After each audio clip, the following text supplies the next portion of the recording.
Une femme est expulsée des funérailles de son beau-père par ses demi-frères et sœurs. Privée de son héritage, mais lorsqu'ils lisent le testament, ils sont sous le choc. Bonjour.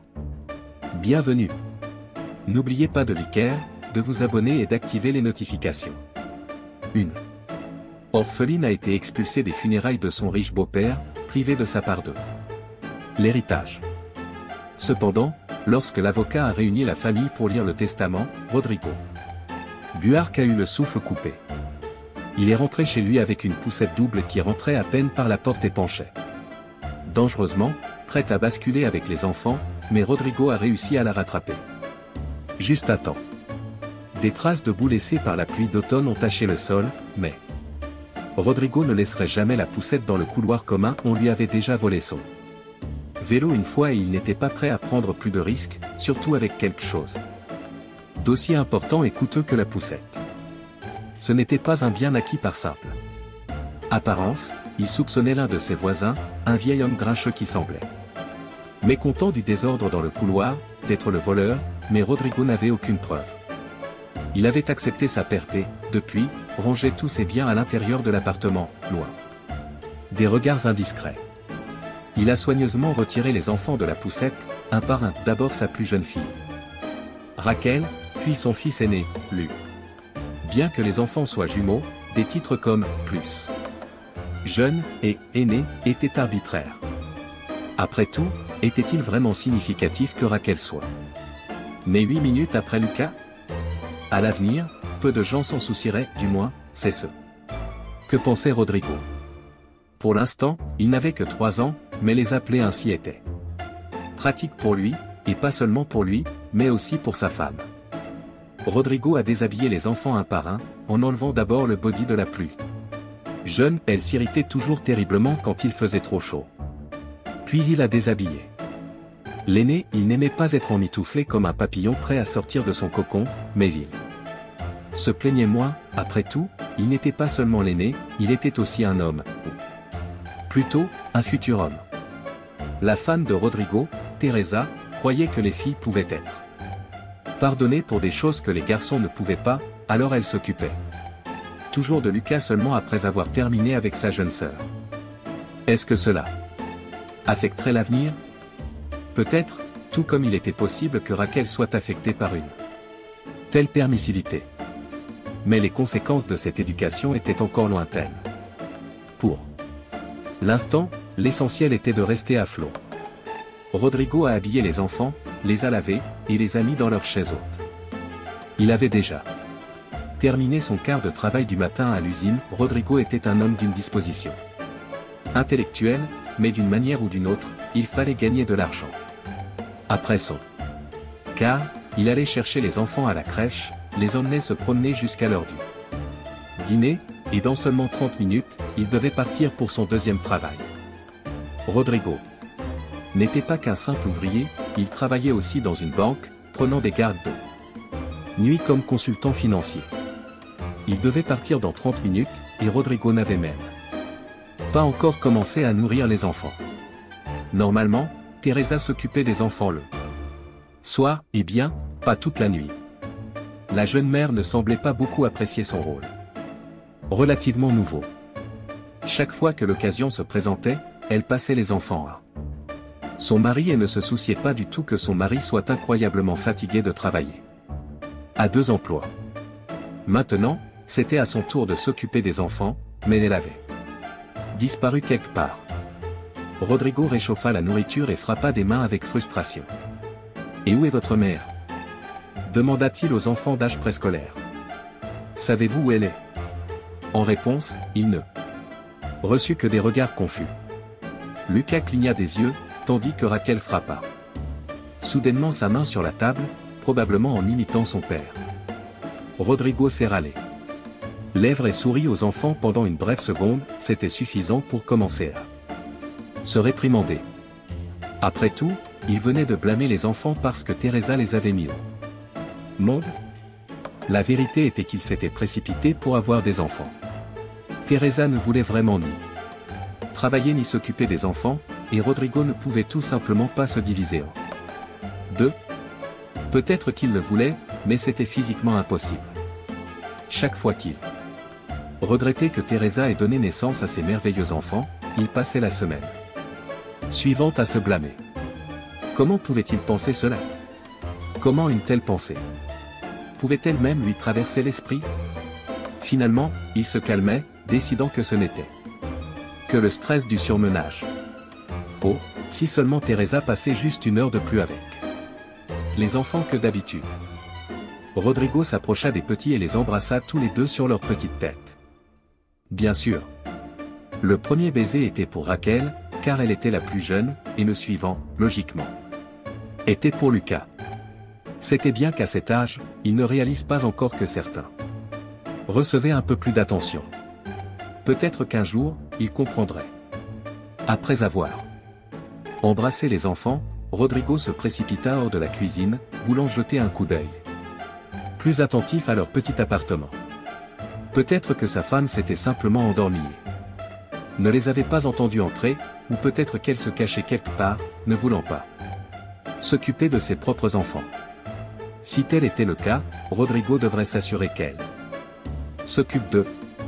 Mais pourquoi Teresa fuyait-elle toujours ses responsabilités? Après tout, c'était elle qui voulait avoir un bébé.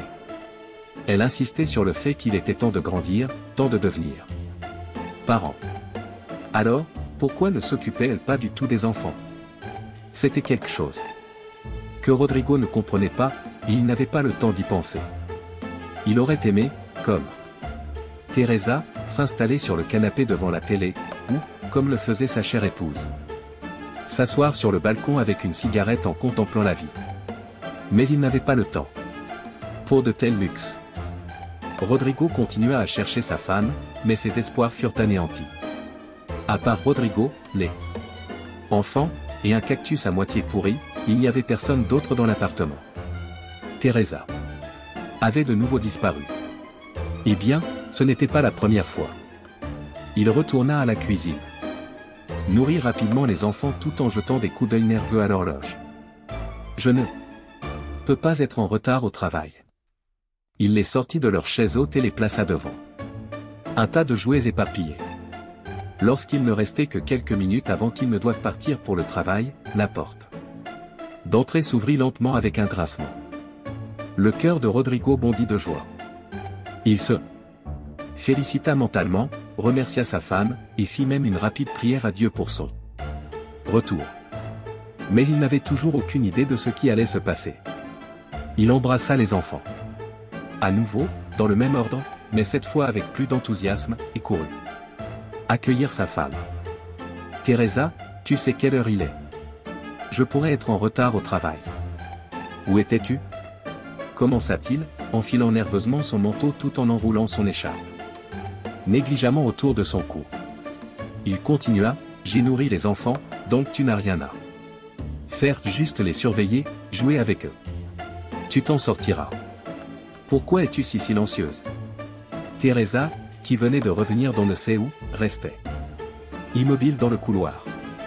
Elle n'avait même pas enlevé son manteau, et son expression était fatiguée, bien qu'évidemment, elle n'avait pas grand-chose pour se fatiguer. Leur journée se déroulait à peu près comme ceci, Rodrigo se levait tôt le matin, emmenait les enfants à la garderie, puis se précipitait au travail.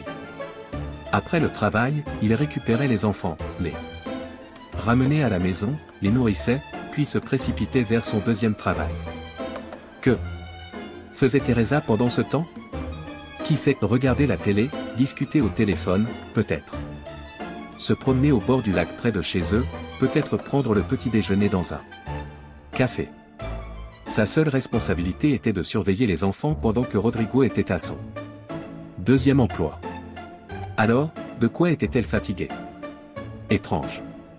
Elle restait immobile dans le couloir, le regard lointain, et de la boue coulait de ses bottes. Teresa, pourquoi restes-tu plantée là? Demanda Rodrigo avec irritation, s'arrêtant à la porte de l'appartement. Il pensa qu'il percevait une nouvelle odeur très étrange, quelque chose qui lui rappelait l'eau de Cologne pour homme. Il renifla l'air mais chassa rapidement ses pensées étranges et persistantes. Il demanda à nouveau, qu'est-ce qui ne va pas avec toi? Enfin, Teresa sortit de sa transe, ses lèvres fines, peinte de rouge à lèvres rouges, se plissant en une moue. J'en ai marre de tout ça, s'exclama-t-elle sèchement, puis cria. J'en ai marre de toi et de tes gamins aussi. Rodrigo se figea sur place. Marre des enfants? De quoi parlait-elle? Il voulait parler à Teresa, s'approcher d'elle, lui demander ce qui s'était passé et ce qui la dérangeait. Il ne voulait, mais il n'en avait pas le temps. Teresa, je comprends, parfois tu es de mauvaise humeur, tu sais, ça m'arrive plus souvent que je ne le voudrais, mais on peut éviter ça maintenant. Ok, je dois aller au travail, répondit-il. Un air de mépris apparut sur le visage de la jeune femme. Si tu étais un vrai homme, on vivrait une vie normale. Rodrigo jeta un coup d'œil à l'horloge une fois de plus. Il aurait dû partir il y a 2 minutes. Mais il pouvait se permettre une minute de plus. Un vrai homme, répéta-t-il. Que veux-tu dire? Tu insinues que je ne fais pas assez. Pour notre famille? Les vrais hommes gagnent de l'argent, répondit-elle sans hésitation. Et toi? Tu n'as même pas un travail décent. On vit pratiquement dans la pauvreté. Rodrigo serra les mâchoires. Aimait-il vivre ainsi? Bien sûr que non. Il détestait travailler à l'usine. Il détestait quand Raquel regardait avec envie un jouet qu'il ne pouvait pas se permettre. Il détestait quand il manquait presque le dîner, donnant tout à sa femme et à ses enfants. Il détestait devoir écouter les caprices de sa femme sans emploi alors qu'il était en retard pour le travail. Peut-être qu'un autre jour, dans une autre humeur, ou dans d'autres circonstances, il n'aurait rien dit, mais à ce moment-là, Rodrigo était à bout. Si toi, ma chère, tu étais capable de t'occuper de tes propres enfants, j'aurais pu avoir un bon travail. Mais tu es trop délicate pour ça, n'est-ce pas? Peut-être as-tu oublié que c'est toi qui voulais ces enfants. Le regard de Teresa devint froid et hostile. Rodrigo eut l'impression qu'elle s'était transformée en glace, il remarqua même le froid se répandre dans l'appartement. Elle répondit comme si elle parlait à quelqu'un qu'elle méprisait de tout son cœur. Je ne savais pas que ce serait si difficile avec eux. Je suis fatiguée d'eux. Je ne les aime pas, dit-elle, ces mots frappant Rodrigo comme un souffle de vent glacé. C'était comme s'il s'était transformé en pierre, sa confession déclenchant une tempête d'émotions en lui. Ne pas les aimer, ses propres enfants? Il semblait qu'elle avait besoin d'un examen pour cette tête vide. Comment quelqu'un pouvait-il ne pas aimer ses propres enfants? Après tout, elle est leur mère. Comment est-ce même possible? Oui, Rodrigo avait déjà été en colère contre les enfants. Il y avait eu des moments où il avait haussé la voix contre eux, des moments comme aujourd'hui où, pendant une brève seconde, il avait regretté d'avoir fondé une famille. Mais ses pensées étaient fugitives. Anormales et inutiles, comme un substitut de sucre, sucré mais pas du vrai sucre. Ses pensées allaient et venaient, elles n'étaient pas vraiment les siennes, juste étrangères. Mais entendre de tels mots de la part de Teresa, la mère de ses enfants, était véritablement terrifiant.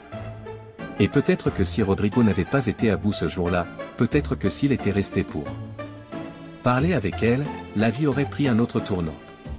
Mais Rodrigo fit ce qu'il fit. Il s'approcha de sa femme, la saisit par les épaules et dit en la secouant légèrement, « Je suis en retard pour le travail. Enlève ton manteau, lave-toi les mains, et va t'occuper de ton fils et de ta fille. » Après avoir dit ces mots, il quitta immédiatement l'appartement.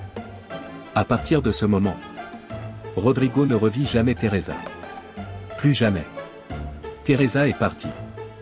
Elle a disparu de leur vie pour toujours sans laisser de traces pendant que Rodrigo était au travail.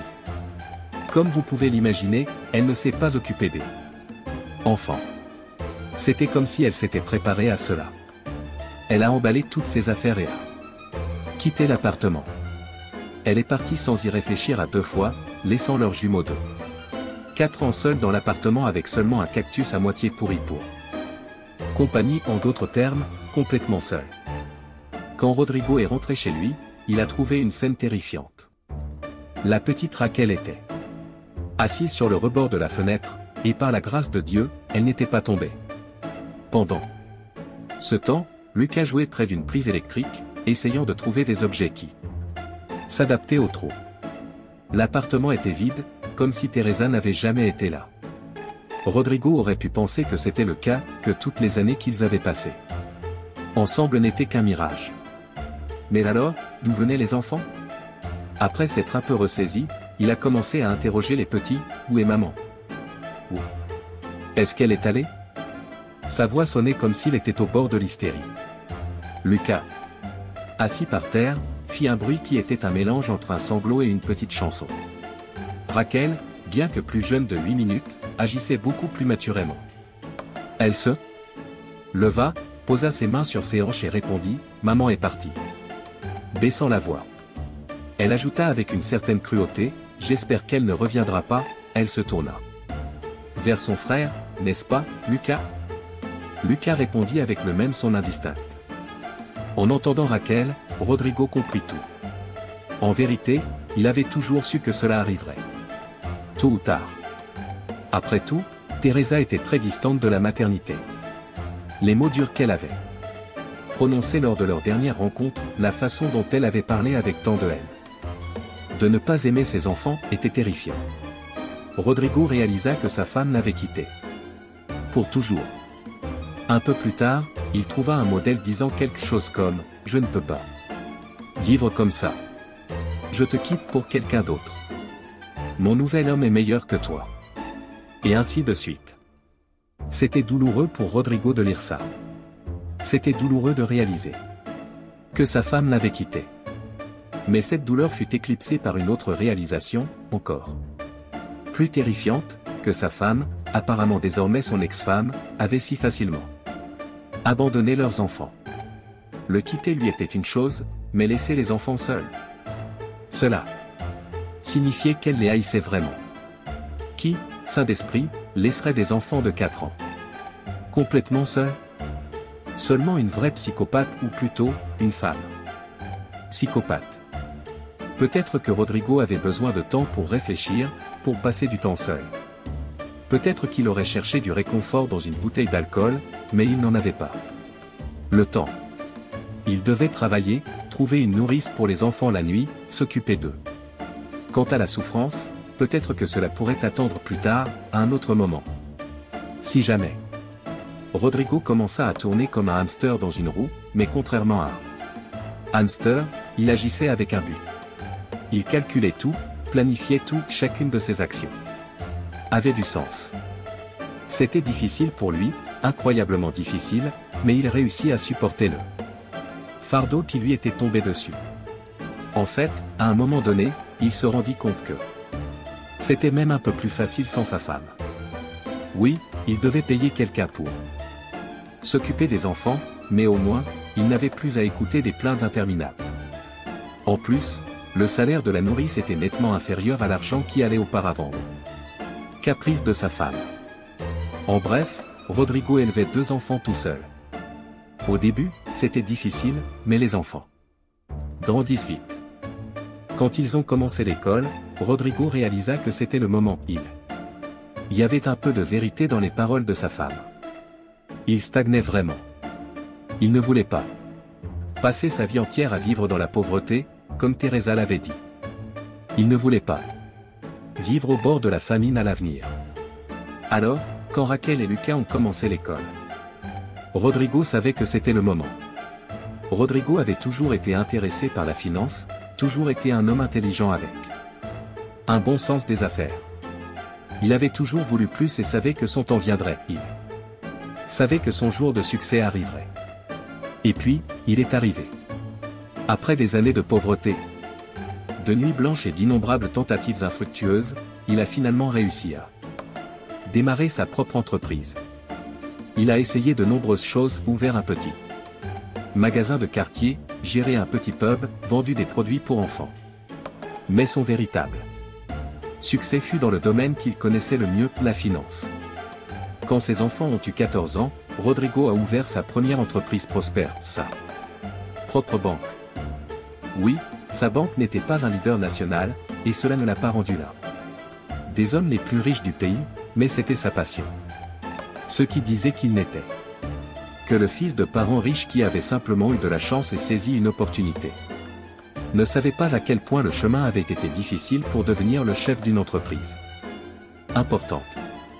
Il ne savait pas ce que Rodrigo avait traversé. Il ne savait pas comment il s'était passé de nourriture, utilisant ses dernières provisions pour préparer le dîner de ses enfants. Personne ne savait ce que Rodrigo avait enduré au cours de sa longue vie. À partir de ce moment-là, il n'était connu que comme le riche propriétaire d'une grande entreprise. Rodrigo Buarque. Il était connu comme l'homme le plus riche de sa ville. Cela soulève la question, qu'aurait dit Teresa si elle savait ce que son ex-mari avait accompli? Mais Rodrigo avait décidé qu'il ne lui pardonnerait jamais.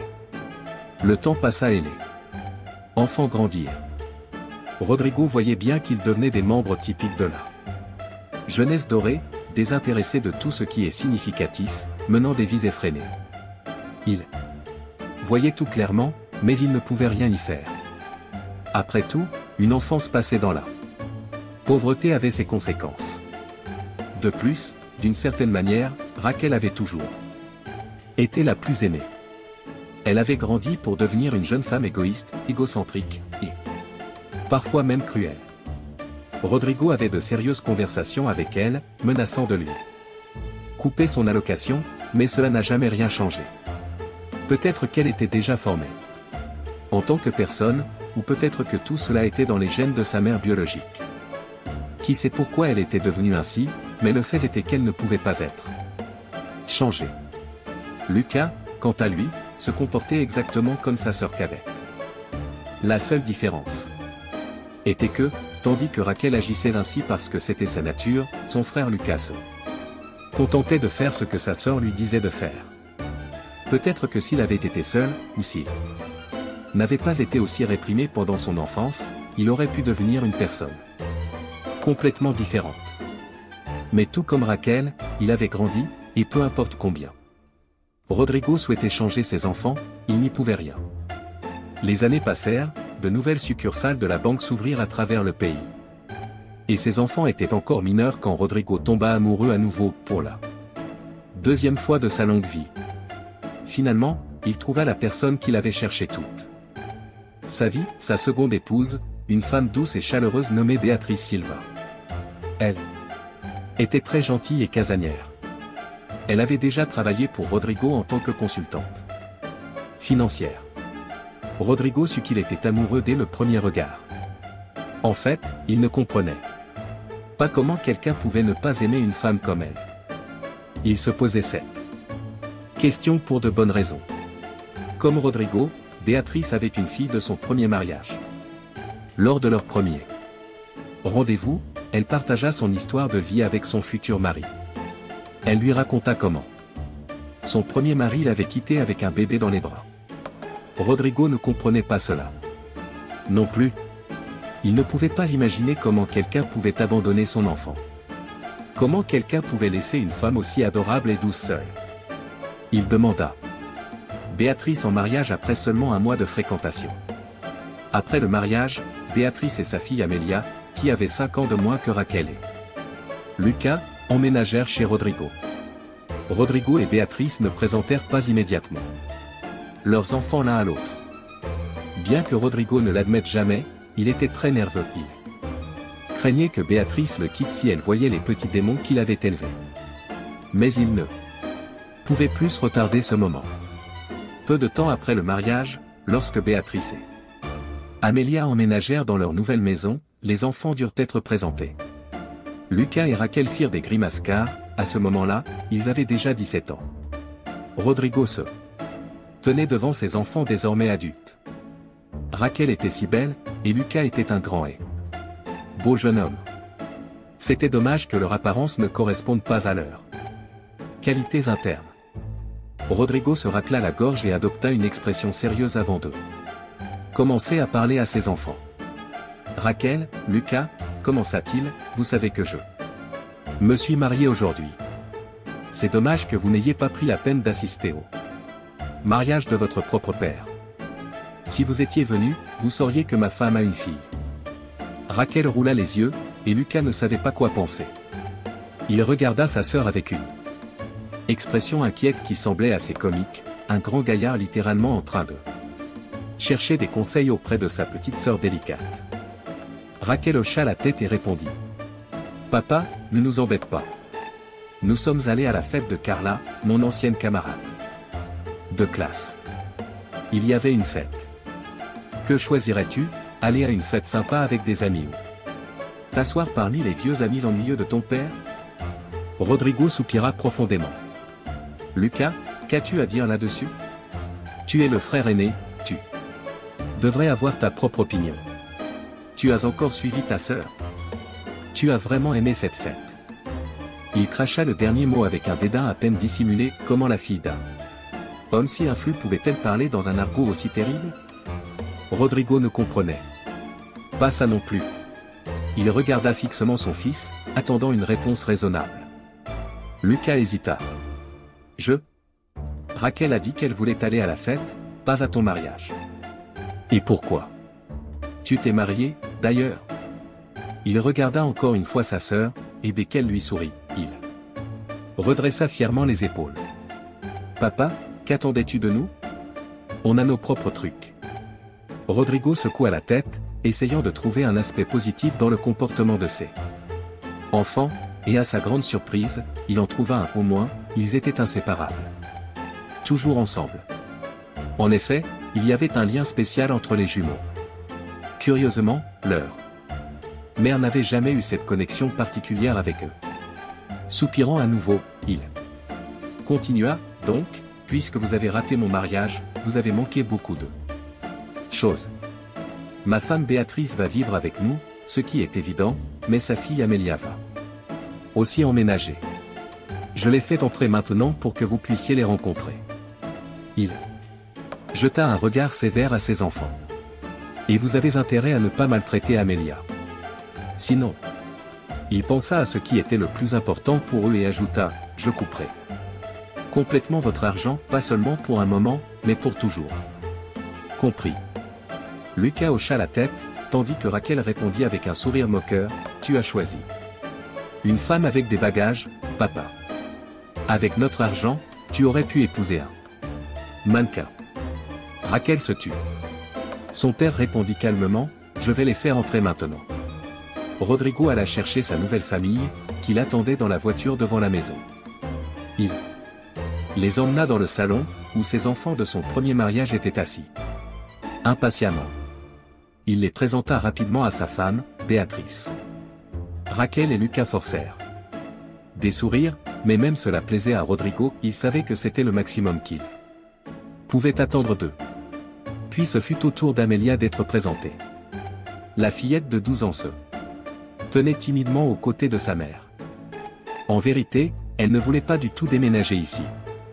Elle ne s'était toujours pas habituée à l'idée d'avoir cet homme comme nouveau père, et maintenant elle devait aussi faire face à un nouveau frère et une nouvelle sœur. Ils se ressemblaient tellement, ils étaient si proches. Amélia espérait qu'ils l'accepteraient dans leur petit cercle unique. Sa mère prit la parole, Raquel, tu es si belle, dit-elle en souriant. Lucas, tu es si viril. Un vrai homme. J'espère que toi et ma Amélia vous entendrez vite.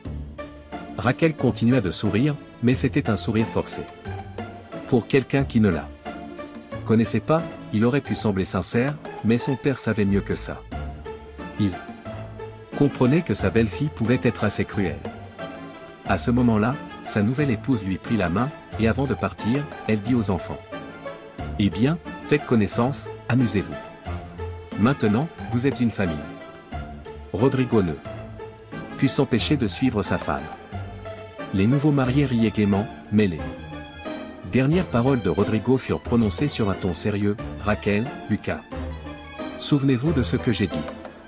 Avec cela, il quitta la pièce, bras dessus, bras dessous avec sa femme souriante. Amélia se recroquevilla de peur tandis que les lèvres de Raquel se courbaient en un sourire malicieux. Lucas se gratta la tête maladroitement. Bienvenue, dit-il. Les domestiques vont te montrer ta chambre. Raquel lança un regard féroce et désapprobateur à son frère, ce qui le rendit plus intimidé que la nouvelle petite sœur. Une chambre pour elle? Pourquoi? Raquel s'approcha d'Amélia, se penchant près de son visage. Tu penses que je ne sais pas ce que toi et ta mère prévoyez? Essayer de soutirer de l'argent à notre père? Tout ça, c'est à nous, dit-elle en désignant tout autour d'eux. Cette maison, l'argent de papa, son entreprise, tu n'as aucun droit sur tout ça. Et si tu essaies quoi que ce soit? À ce moment-là, Lucas retrouva enfin sa voix. Raquel, pourquoi tu la traites comme ça? Laisse-la tranquille. C'est juste une gamine. Raquel répondit par une tape sur la main de son frère, pas fort, mais assez pour l'humilier. T'es bête, Lucas.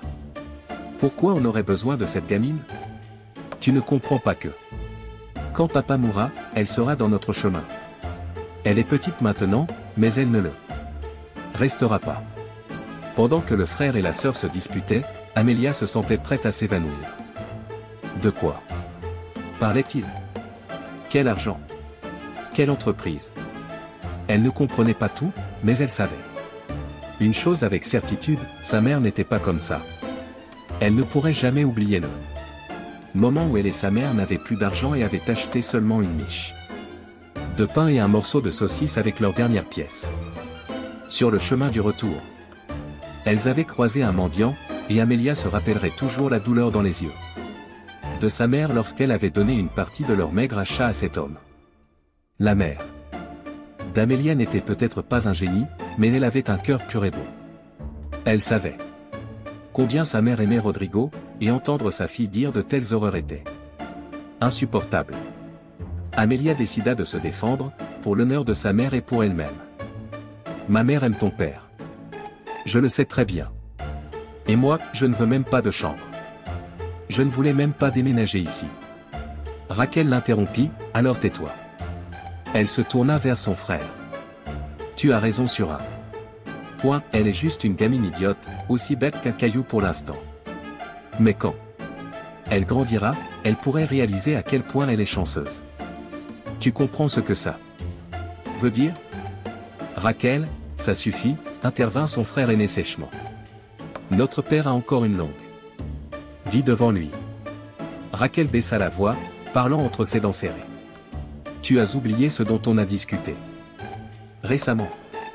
Lucas leva les mains en signe de reddition, reculant comme pour dire qu'il sortait de cette conversation. Raquel se tourna alors vers sa nouvelle sœur, son visage désormais orné d'un large sourire. Bien que ce sourire soit bien plus terrifiant que tout ce qu'elle avait dit auparavant. Rappelle-toi, tu n'es personne ici, dit-elle. Amélia avala nerveusement et hocha la tête, la dernière chose qu'elle voulait, c'était se disputer avec ces personnes horribles. Satisfaite d'elle-même, Raquel continua, et ne dis pas un mot à ta mère. Et surtout, ne dis rien à notre père. Quand ils te demanderont, tu diras joyeusement que nous sommes devenus amis.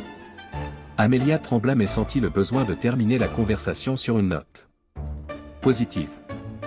Elle espérait qu'en acceptant, Raquel se radoucirait un peu, après tout, elle n'avait pas encore perdu l'espoir qu'un jour elle puisse vraiment devenir amie. Elle répondit. D'accord, je ne dirai rien à personne. Je promets, et je dirai que nous sommes amis. Maintenant. Bien sûr, dit Raquel en hochant la tête avant de s'éloigner, bras dessus bras dessous.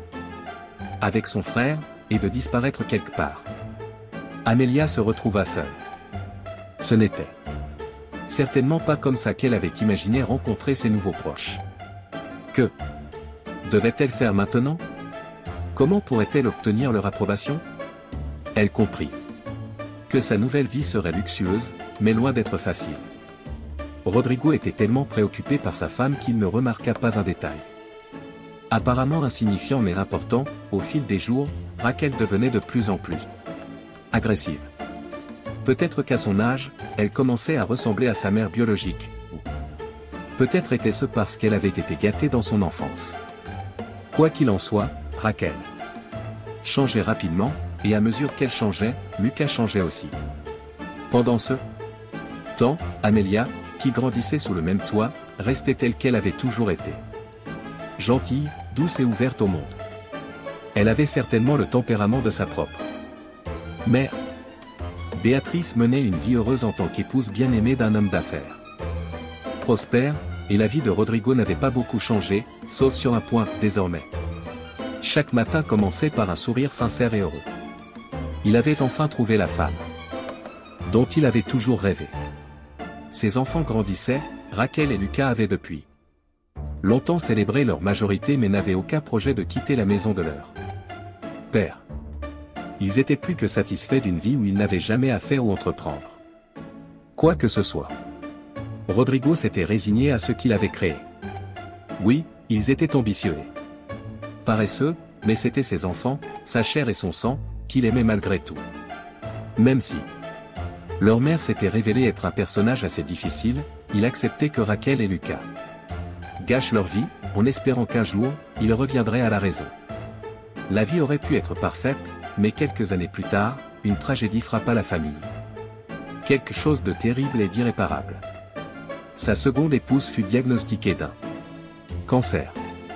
Un an après ce que les médecins avaient assuré être une opération réussie, elle décéda. Amelia avait 16 ans lorsque sa mère mourut. Les mots ne peuvent décrire à quel point elle souffrit, et il est encore plus difficile d'imaginer la douleur du veuf. Mais Raquel et Lucas étaient presque satisfaits de ce dénouement. Bien sûr, ils ne le montraient pas, mais ils n'avaient jamais aimé Béatrice. En fait, ils n'aimaient vraiment personne d'autre qu'eux-mêmes. À 16 ans, Amelia décida qu'il était temps de trouver un nouveau foyer. Sa mère était décédée, et les mots de Raquel résonnaient dans son esprit, « Tu n'es personne ici, lui », avait dit sa demi-sœur le premier jour de leur rencontre. Quelle ne fut pas la surprise de Rodrigo lorsqu'il trouva Amelia en train de faire ses bagages. « Où vas-tu, ma chérie ? Je t'aime comme ma propre fille. Tu es ma fille maintenant, et je ne te laisserai jamais partir. » dit son beau-père en la serrant affectueusement dans ses bras. Amelia pleura, mais ce n'était pas de tristesse. C'étaient des larmes de bonheur. Elle le savait déjà, mais maintenant, elle était absolument certaine que Rodrigo, qui lui avait demandé de l'appeler papa, était un homme bon. Il était aussi gentil que sa défunte mère, et surtout, il n'avait rien en commun avec ses propres enfants. Amelia rayonnait en réalisant cela. Le temps passa. Amelia et son beau-père réussirent à surmonter une perte si terrible, tandis que Raquel et Lucas faisaient la fête sans fin. Amelia étudiait avec diligence, obtint son diplôme de lycée avec d'excellentes notes, termina ses études universitaires et continua sa formation en finance. Après avoir terminé ses études, elle commença à travailler dans l'entreprise de son beau-père, offrant une aide précieuse et des idées véritablement remarquables. Rodrigo était ravi. Peut-être n'avait-il pas réussi à bien élever ses propres enfants, mais sa belle-fille était une jeune femme brillante. Ce n'était pas surprenant, après tout. Chacun de ses enfants tenait de leur mère, certains avaient une mère qui était un ange, tandis que d'autres avaient exactement l'opposé. Alors que Raquel était à une autre fête, Amelia préparait un plan d'affaires. Pendant que Lucas disait au revoir à une autre petite amie, Amelia préparait le dîner pour son beau-père. Bien sûr, il y avait toujours un cuisinier à la maison, mais Amelia aimait rendre heureux le seul parent qui lui restait, trouvant toujours du temps pour cuisiner ses plats préférés. Bref, les enfants de Rodrigo, qu'ils soient biologiques ou non, étaient complètement différents. Il aimait certainement Raquel et Lucas, mais Amelia était quelque chose de spécial. L'empire financier grandissait, et la famille de Rodrigo devenait encore plus riche. Bien qu'il semblait qu'il ne pouvait pas être plus riche. Cependant, cela ne lui apportait aucune joie. Comme il s'en rendit compte, aucune somme d'argent ne pouvait apporter de satisfaction lorsque votre cœur vous fait défaut. Il s'arrêtait, faisait une pause, puis s'arrêtait de nouveau en milieu de chemin, se frottant la poitrine avec la paume de la main. Au début, habitué à sa santé robuste, Rodrigo ne pensait pas que c'était sérieux. Mais après un épisode particulièrement sévère, il réalisa qu'il ne pouvait plus continuer ainsi. Il tenta de se soigner, mais rien ne l'aidait vraiment. Chaque jour qui passait, l'homme d'affaires âgé se sentait de plus en plus mal. Au début, il essaya de lutter contre sa maladie, mais ce fut en vain. Il finit par accepter qu'il allait bientôt mourir. On ne pouvait pas dire qu'il en était particulièrement inquiet, au contraire, il savait que bientôt, il rejoindrait sa bien-aimée dans les nuages chauds et moelleux. Quoi qu'il en soit, il ne s'inquiétait pas pour lui-même, mais pour ce qu'il adviendrait de ses enfants, de sa propre chair et de son propre sang. Que deviendrait-il?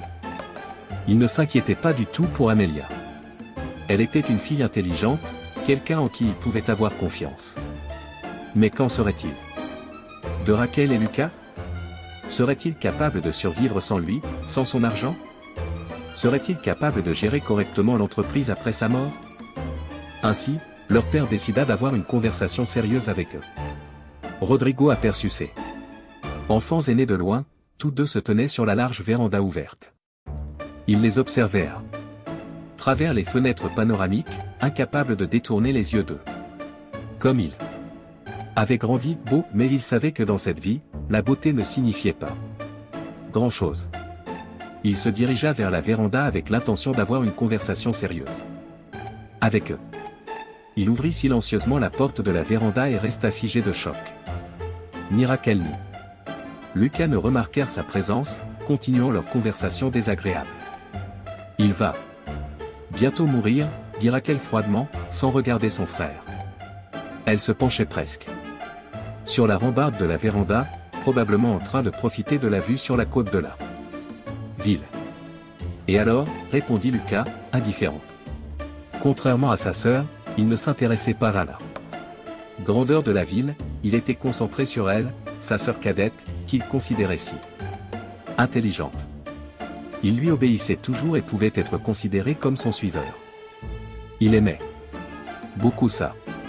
Très peu probable, mais depuis son enfance, il était habitué à ce que Rachel soit la dominante dans la famille. Qui sait, peut-être que s'il avait essayé de changer son destin, les choses n'auraient pas été si terribles. Mais à cette époque, personne ne savait comment les choses allaient tourner. Il ne pouvait pas savoir. Rachel haussa les épaules avec dédain. Lucas, tu es aussi stupide que notre père. Quand il mourra, tu comprends ce qui va se passer? Toute l'entreprise sera à nous. As-tu la moindre idée de combien d'argent ça représente? Ce ne sont pas juste les petites pièces qu'il nous donne. Nous vivrons comme de véritables rois. Lucas haussa les épaules, et Amelia? C'est aussi notre sœur, idiote. Elle lui donna un coup de coude dans le côté, le faisant se plier de surprise. Qui est-elle? Elle n'est personne pour nous, même pas pour papa. Nous nous débarrasserons d'elle immédiatement si elle nous gêne. Nous devons nous préparer à la mort de papa et élaborer un plan pour tout prendre d'un coup. Rachel, dit-il, pourquoi s'inquiéter? Nous aurons tout de toute façon. Détends-toi. Pour la première fois de ta vie, tu ne comprends rien. J'ai de grands projets. Quel genre de projet? Tu n'as pas besoin de savoir ça. Sache juste que tout est sur le point de changer. Une nouvelle vie nous attend. Rodrigo porta la main à son cœur et quitta tranquillement la véranda aussi silencieusement qu'il était entré. À partir de ce moment, il comprit pleinement que parler à ses enfants était inutile. Il esquissa un sourire triste, pensant, je pensais qu'il n'avait pas d'ambition. Mais Rachel a ses propres plans. Avec cette pensée, il abandonna toute idée de parler à ses enfants, cela ne servait à rien. Avant de mourir, il ne lui restait plus qu'une seule tâche. Assurer la sécurité d'Amelia. Heureusement, il était loin d'être un imbécile. Rodrigo mourut paisiblement. En un instant, son cœur ne tint plus et s'arrêta simplement. Qui sait où il est maintenant? Où qu'il soit, c'est certainement un endroit meilleur, un monde où ses enfants n'ont pour l'instant pas accès. Lucas et Rachel ne l'apprirent pas. Immédiatement, ils étaient partis ensemble à l'océan, disant à leur père qu'ils allaient se détendre un peu. Il avait ri, de quoi ont-ils besoin de se détendre? Ils sont exactement comme leur mère. Mais leur père ne revit jamais ses enfants. Il mourut alors que Rachel et Lucas étaient assis dans un bar, sirotant des cocktails. Même s'il l'avait appris immédiatement, il n'aurait probablement pas interrompu leur rivalité, il aurait probablement juste commandé un autre verre. Amelia fut la première à le savoir. Elle rentra du travail plus tard que d'habitude et voulait voir son beau-père le plus tôt possible. Elle voulait lui parler d'une idée qu'elle avait eue pendant le déjeuner. Elle retourna à l'appartement, entra dans le bureau de Rodrigo et tomba à genoux devant son corps sans vie. C'est ainsi qu'elle sut qu'il était mort seul dans son bureau une nuit. Amelia savait quoi faire ensuite. Elle savait juste que rien de bon ne sortirait de sa vie. Amelia appela immédiatement sa demi-sœur. Elle lui dit que leur père était décédé et qu'elle avait déjà commencé à organiser les funérailles. Elle voulait que ses enfants reviennent en ville dès que possible pour s'assurer que tout soit fait correctement. Mais Raquel avait ses propres plans pour la mort de leur père. Mort? Sérieusement? Demanda Raquel avec un sourire malicieux, sa voix à peine audible à cause de la musique forte de la fête à proximité. Essuyant ses larmes, Amelia demanda, « Tu n'es pas triste? Quel est ton problème ?» Raquel répliqua, « Et qui t'a donné le droit de t'occuper des arrangements funéraires? Mais vous n'êtes pas en ville. Papa, je veux dire, papa Rodrigo, ce n'est pas ton père, » répondit Raquel sèchement. « Ne t'avise pas de l'appeler comme ça. Rodrigo méritait des funérailles dignes, » répliqua Amelia, blessée. « Tu peux t'occuper des funérailles toi-même. Je voulais juste faire ce qu'il fallait. » Exactement. Alors disparais vite. Et ne touche plus à notre père. Elle fit une pause, et pendant quelques secondes, il y eut un silence, la musique s'était calmée. Il semblait que Raquel avait décidé de se déplacer vers un endroit plus privé. De toute façon, Amelia, c'est fini. Papa est parti, et il n'y a aucune raison pour que nous continuions à communiquer. Lucas et moi reviendrons bientôt. Et nous nous occuperons des funérailles. Tu ferais mieux de préparer tes affaires et de partir avant notre retour. Compris. Amelia n'était naturellement pas surprise, elle savait que cela se passerait exactement ainsi, et non seulement elle le savait, mais elle s'y était même préparée. En fait, elle n'était pas la seule à s'être préparée, Rodrigo le savait aussi. C'est pourquoi il lui avait acheté un appartement à Paris il y a des années, au cas où. Mais tant que son beau-père était en vie, elle voulait passer le plus de temps possible avec lui. Eh bien, maintenant, elle n'avait plus rien à faire là-bas. Très bien. Fais-moi savoir quand tu auras tout organisé, répondit Amelia. Bien sûr, dit Raquel d'un ton sec avant de raccrocher immédiatement. Amelia prit son temps pour ranger ses affaires, la voix de Raquel avait semblé très agressive.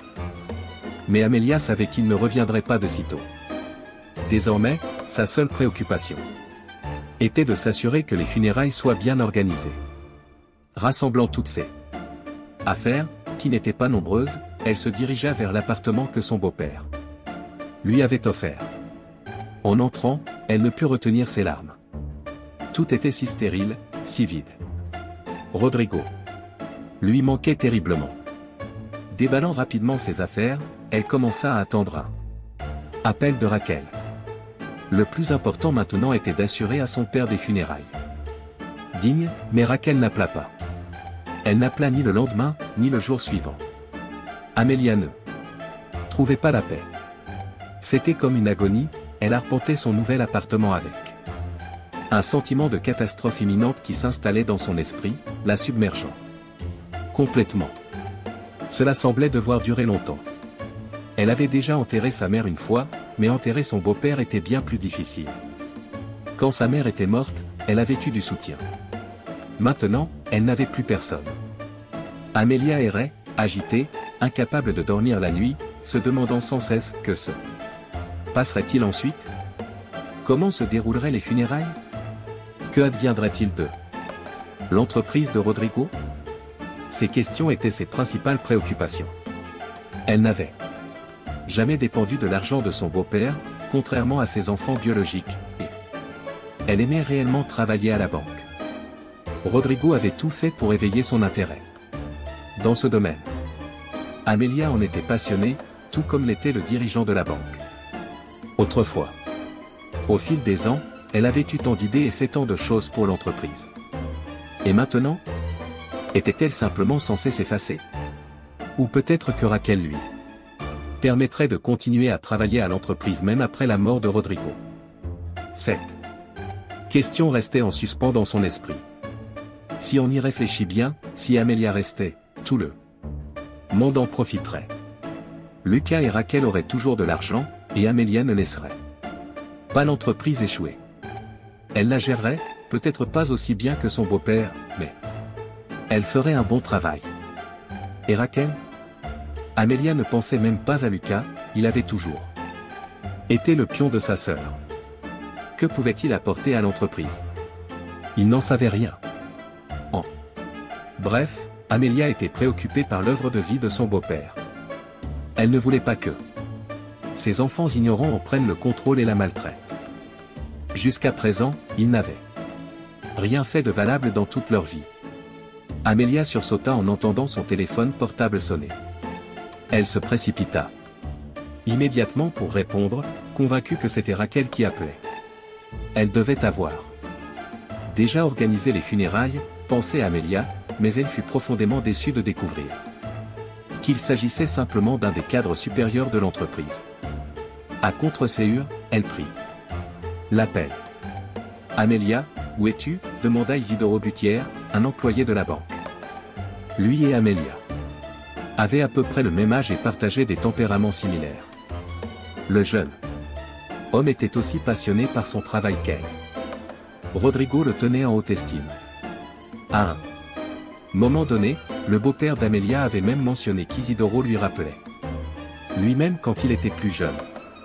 Amelia et Isidoro avaient une bonne relation de confiance, alors sa question ne la surprit pas trop point. Elle répondit, « Chez moi, enfin, dans mon appartement.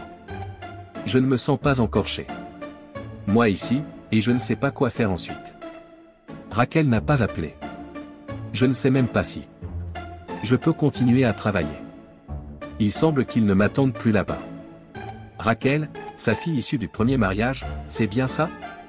Quel rapport avec ça? Tu travailles pour ton beau-père depuis 8 ans. Je l'ai vu quelques fois.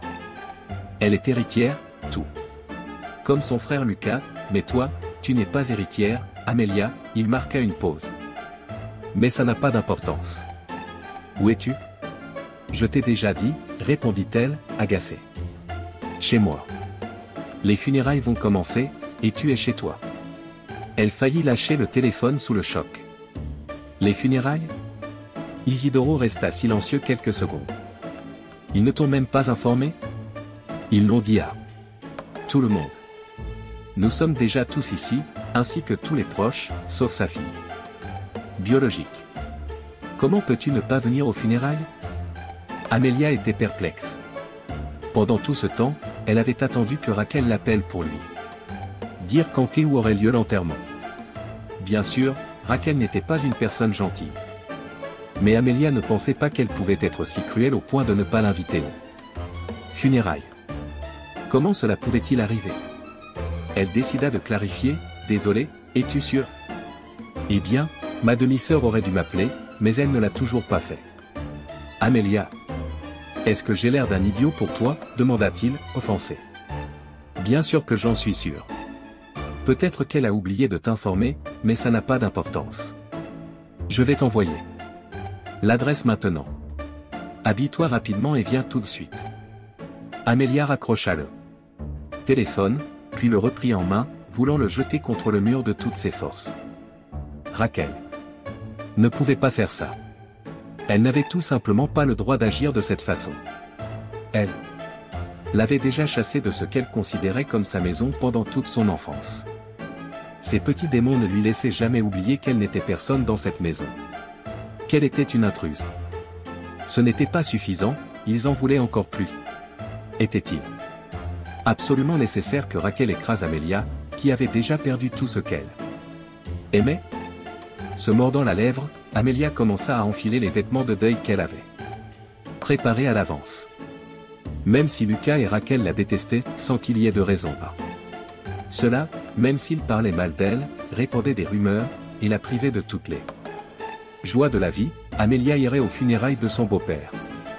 il n'y avait pas d'autre solution.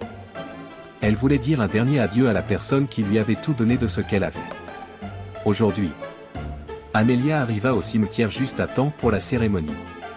Elle entra dans l'église discrètement et se tint à l'écart. Elle aperçut immédiatement sa belle famille. Rachel pleurait si intensément et si théâtralement que si l'on ne la connaissait pas. Personnellement, on pourrait croire en sa souffrance. Mais connaissant l'hypocrite de près, il était évident que tout n'était qu'un spectacle. Lucas se tenait à proximité avec un regard distant, perdu. Contrairement à sa sœur, il n'avait aucun talent pour jouer la comédie. Il ne faisait même pas semblant que la mort de son père le touchait. Il était clair qu'il s'en fichait. Tout simplement.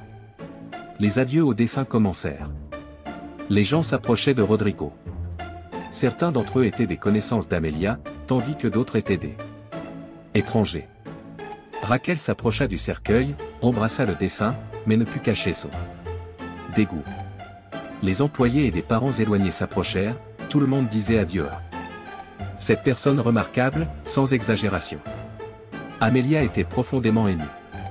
Il semblait qu'elle comprenait enfin que son beau-père, qu'elle avait considéré comme son véritable père pendant de nombreuses années, était mort. Les larmes coulaient de ses yeux, sa main tremblait, et sa voix résonnait dans son esprit. Les souvenirs commençaient à défiler devant ses yeux, le voilà, lui apprenant à cuisiner quand Amelia avait 13 ans, le voilà, la serrant tendrement dans ses bras après les funérailles de sa mère. Amelia ressentit une douleur qu'elle n'avait jamais ressentie auparavant. En pleurant amèrement, elle fit un pas incertain vers le cercueil. Elle fit un deuxième pas, un troisième pas. Elle était presque arrivée, voyant son visage si changé après la mort, de loin, quand soudain quelqu'un la saisit fermement par le bras. « Où crois-tu aller » siffla Rachel derrière elle. Amelia ne pouvait pas voir le visage de sa demi-sœur à travers le voile de larmes, mais elle était sûre que Rachel souriait malicieusement. Amelia retira son bras comme s'il était en feu. « Laisse-moi. Je veux dire adieu à papa. » « Ce n'est pas ton père, » rétorqua Rachel. Elle éleva la voix et regarda autour d'elle avec dédain, comme pour s'assurer que tout le monde l'entendait. « Est-ce que quelqu'un t'a même invité ici ?» Les personnes venues aux funérailles commencèrent à murmurer entre elles. Tous les regards étaient fixés sur les deux demi-sœurs. Au milieu d'eux, la foule, quelqu'un murmura avec confusion, « Qui est cette autre fille ?» Amelia retira son bras et s'adressa non seulement à Rachel, mais aussi à ceux qui semblaient douter d'elle. « Je suis sa belle-fille, » dit-elle en reniflant. Rodrigo était comme un vrai père pour moi. Je l'aimais comme un vrai père, et il m'aimait comme une vraie fille. Rachel rit. « Es-tu en train de dire que mon » elle insista sur le dernier mot, « père t'aimait plus qu'il n'aimait Lucas et moi ?» Pour qui te prends-tu ? Amelia baissa la tête. Je n'ai pas dit ça. Une voix plus insistante s'éleva de la foule. Qui est-elle ? Rodrigo n'avait que 2 enfants, non ? Rachel sourit triomphalement mais se reprit rapidement, reprenant son masque de fille en deuil. À ce moment-là, comme toujours, Lucas vint en aide à sa sœur. Il s'approcha et prit doucement le bras de Rachel, comme pour la ramener à la réalité. Son regard disait tout sans mots. Son regard disait, « Tu vas trop loin. Souviens-toi, tu es en deuil. » Rachel secoua la tête mais ne laissa toujours pas Amelia s'approcher du cercueil. « Tu n'as pas été invité aux funérailles » se tourna-t-elle, s'adressant au visiteur. « C'est la fille de sa deuxième femme. Je pense que vous comprenez tout ce qu'elle fait semblant. Cette fille feint la tristesse face à la mort de notre père. Elle n'a jamais voulu qu'une seule chose, sa mort. Elle voulait garder tout son argent. Elle doit partir. » Amelia ne pouvait plus se retenir. Sa voix s'éleva dans un cri, ses yeux remplis de larmes brouillant sa vision. « Tais-toi. C'est toi qui l'as poussé à cela. Tout est de ta faute, hurla-t-elle en hystérie. Mais Rachel était impossible à vaincre dans cette bataille. Elle se réfugia théâtralement dans les bras de son frère Lucas, poursuivant la mise en scène. Nous savons tout, Amelia. N'essaie même pas de jouer l'innocente ici. Tu l'as stressé, tu l'as poussé à la mort. Tu voulais qu'il meure vite pour obtenir notre héritage. Sors d'ici, tu n'as aucun droit d'être près de lui. Tu ne devrais même pas être là. Pleurant de douleur et d'humiliation, Amelia tomba à genoux. Elle savait que Raquel et Lucas n'étaient pas les meilleures personnes, mais cela dépassait tout ce qu'elle avait imaginé.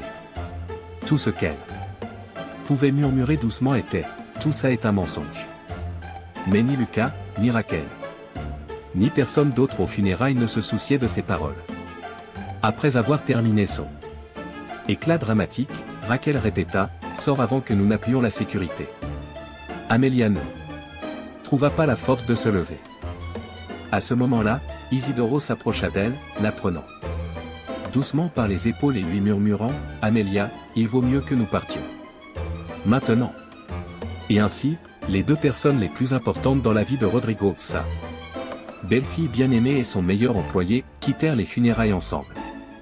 Ils ne savaient pas ce que les autres allaient penser d'eux, mais ils savaient une chose, Raquel et Lucas étaient des personnes dangereuses, et il valait mieux ne pas les confronter. Amelia se remit à peine de ce qui s'était passé aux funérailles. En vérité, les paroles de Raquel ne l'affectaient pas beaucoup, elle était déjà habituée au fait que les enfants de Rodrigo n'étaient pas des personnes agréables. Mais le fait qu'elle n'ait jamais pu dire adieu à son père la dévastait complètement. Amelia restait allongée dans son lit, étouffée par ses propres larmes.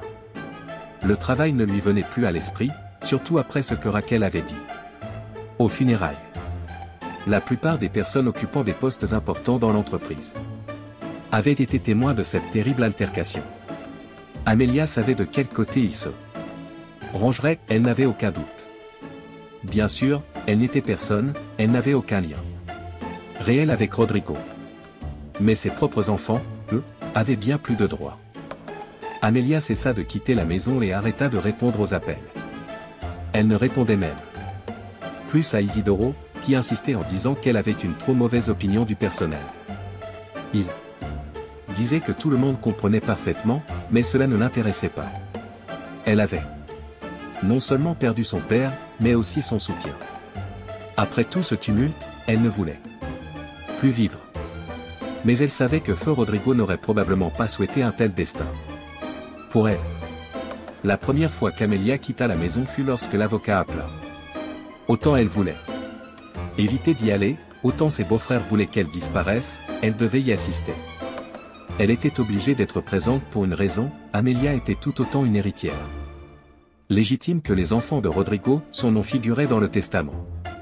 Rassemblant toutes ses forces, elle se rendit au cabinet de l'avocat. Elle avait toujours su que Rodrigo était très intelligent, mais elle n'avait pas soupçonné à quel point il semblait avoir tout prévu à l'avance. Il savait et s'était bien préparé. À son arrivée, Amelia entra discrètement dans le spacieux hall d'entrée. Elle prit la dernière place disponible, bien que la salle d'attente fût presque vide, elle ne voulait tout simplement pas attirer inutilement l'attention sur elle. Elle ne le voulait pas, mais elle y parvint quand même. Raquel la regardait sous ses sourcils, dévisageant Amelia comme une rivale, avec malveillance dans les yeux. Amelia ignora la plupart de ses regards, elle ne comprenait même pas pourquoi elle était là. Elle avait déjà reçu son héritage des années auparavant, pourquoi Rodrigo l'avait-il incluse dans son testament? Elle détourna le regard, se sentant indifférente. L'argent était la dernière chose à laquelle elle pensait, elle avait toujours été indifférente à la richesse, tout comme sa mère. Il est temps de lire le testament de Rodrigo, commença l'avocat en s'éclaircissant la gorge. Bien que nous comprenions tous pourquoi nous sommes ici, pour découvrir qui héritera de son empire. Un frisson parcourut l'échine d'Amelia. L'avocat semblait être comme eux, Raquel et Lucas, avec des sourires désagréables et malveillants sur leur visage. Amelia ne comprenait pas comment on pouvait être aussi cruel envers son propre père. Elle voulait se lever et gifler ces deux visages insolents, mais Amelia savait comment rester calme. Elle voulait quitter cet endroit le plus rapidement possible, rentrer chez elle, et se cacher sous sa couverture chaude pendant une semaine. Elle ne répondit pas, mais sa demi-sœur ne put se contenir. On peut accélérer les choses. Raquel se tortillait comme si une démangeaison la tourmentait. Évitons toutes les lettres et discours d'adieu, d'accord? L'avocat haussa les épaules. Que voulez-vous que je fasse? Ce que je veux, s'emporta Raquel. Dites simplement que j'ai eu cette fichue entreprise, et ensuite Lucas et moi pourrons partir d'ici. Lucas jeta un regard perplexe à sa sœur. Il la regardait souvent de cette manière, mais aujourd'hui quelque chose semblait avoir changé, il semblait commencer à comprendre quelque chose. Toi, demanda-t-il.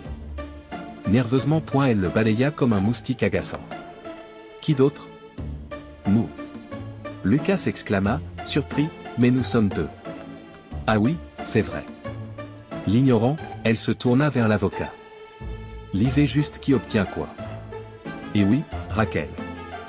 Désigna Amélia du doigt, est-ce qu'elle doit vraiment être ici? L'avocat sourit froidement. En fait, on pourrait dire qu'elle est la seule qui doit vraiment être ici. Pendant quelques secondes, il fouilla dans les papiers, puis sortit un document. Amélia, le testateur, Rodrigo, vous a légué l'entreprise. Vous en êtes maintenant là. Propriétaire légitime et unique. Félicitations. Il regarda Raquel avec mépris.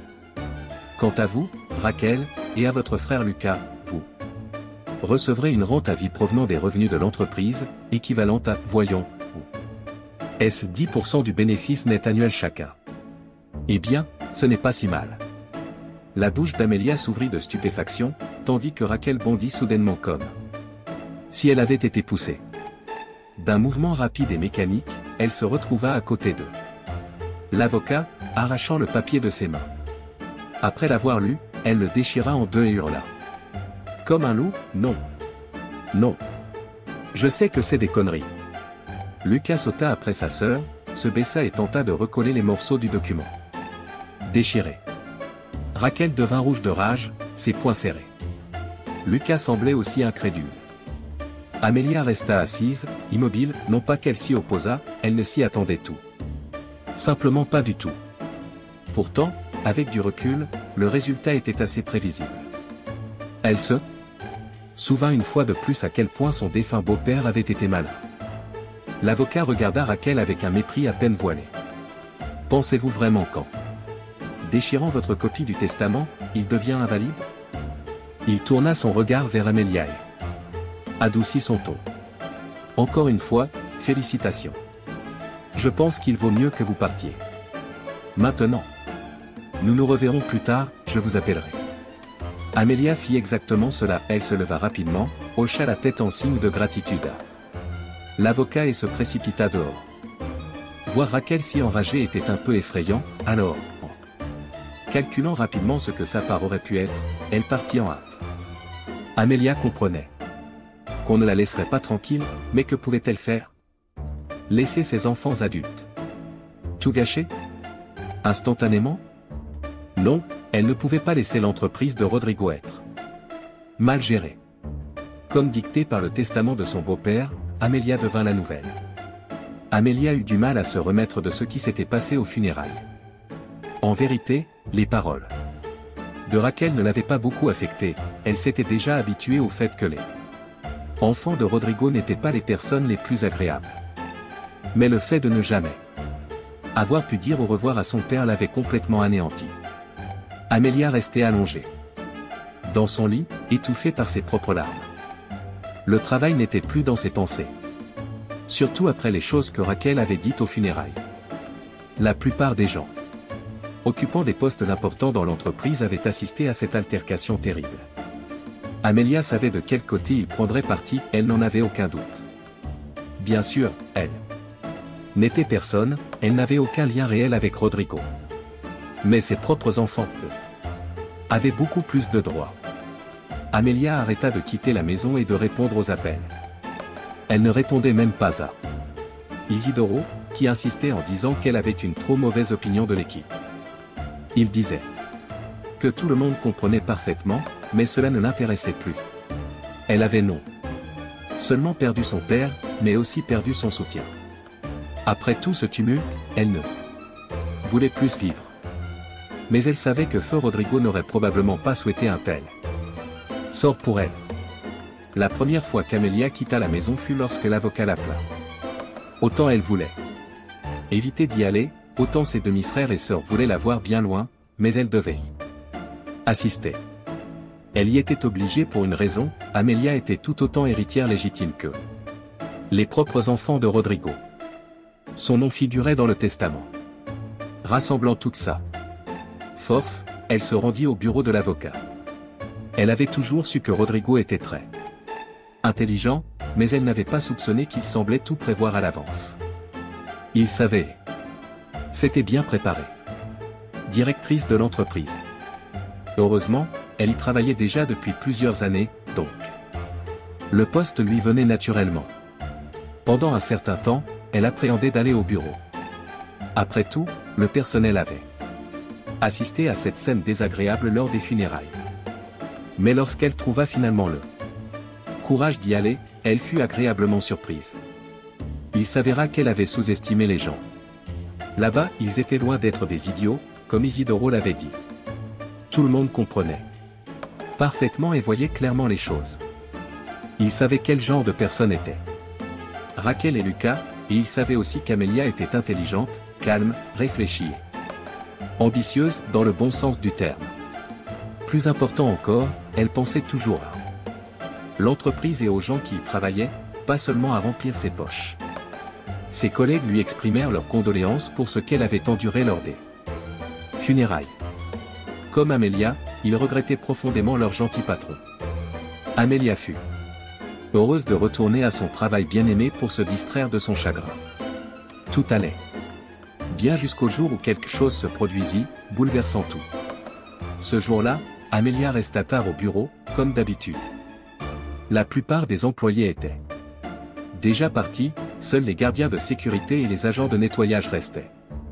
Elle était assise sous la lumière douce d'une lampe, penchée sur une pile de papier, lorsque quelqu'un frappa à la porte. « Oui, entrez », dit-elle sans lever les yeux de son travail. Amelia ne leva les yeux que lorsqu'elle entendit une voix familière. Elle faillit éclater de rire. Devant elle se tenait Lucas, ressemblant à un personnage d'un roman à l'eau de rose. Il était habillé d'un costume formel, imprégné d'une eau de Cologne pénétrante, et ses cheveux noirs et épais étaient si laqués qu'on aurait pu y voir son reflet en essayant suffisamment fort. Il tenait un grand bouquet de roses rouges. Lorsque son rire s'estompa, Amelia demanda « T'as perdu ton charme avec tes copines ? Maintenant, tu dois recourir à des mesures désespérées ?» Lucas ne partageait pas son amusement. « Amelia, je suis venu te voir, » dit-il avec grandeur. Elle leva les yeux au ciel. Amelia ne put plus se contenir, sa voix s'éleva en un cri, ses yeux remplis de larmes voyant plus clairement. « Tais-toi. C'est vous qui l'avez poussé à ça. C'est vous les responsables de tout, cria-t-elle, hystérique. Mais Raquel était impossible à battre dans cette bataille. Elle se retira dramatiquement dans les bras de son frère Lucas, continuant son numéro. Nous savons tout, Amelia. Ne fais pas semblant ici. Tu l'as stressé, tu l'as poussé à la mort. Tu voulais qu'il meure pour obtenir notre héritage. Pars d'ici. Tu n'as aucun droit d'être près de lui, tu ne devrais même pas être là. En pleurant de douleur et d'humiliation, Amelia tomba à genoux. Elle savait que Raquel et Lucas n'étaient pas les meilleures personnes, mais c'était au-delà de ce qu'elle avait imaginé. Tout ce qu'elle pouvait faire, c'était murmurer doucement, c'est faux, mais ni Lucas, ni Raquel, ni personne d'autre aux funérailles ne prêtait attention à ses paroles. Après avoir terminé son éclat dramatique, Raquel répéta, par avant qu'on appelle la sécurité. Amelia ne pouvait pas rassembler la force de se lever. À ce moment-là, Isidoro s'approcha d'elle, la tenant doucement par les épaules et chuchotant, « Amelia, il vaut mieux que nous partions maintenant. » Et ainsi, les deux personnes les plus importantes dans la vie de Rodrigo, sa belle-fille bien-aimée et son meilleur employé, quittèrent les funérailles. Ensemble.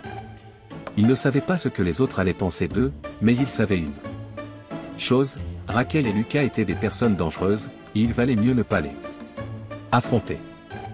À son arrivée, Amelia entra discrètement dans le vaste hall d'accueil. Elle prit la dernière place disponible, bien que la salle de réception fût presque vide, elle ne voulait simplement pas attirer une attention inutile. Elle ne le voulait pas, mais elle le fit quand même. Raquel la regardait sous ses sourcils, comme si elle considérait Amelia comme une rivale, avec malveillance dans les yeux. Amelia ignora la plupart de ses regards, elle ne comprenait même pas pourquoi elle était là.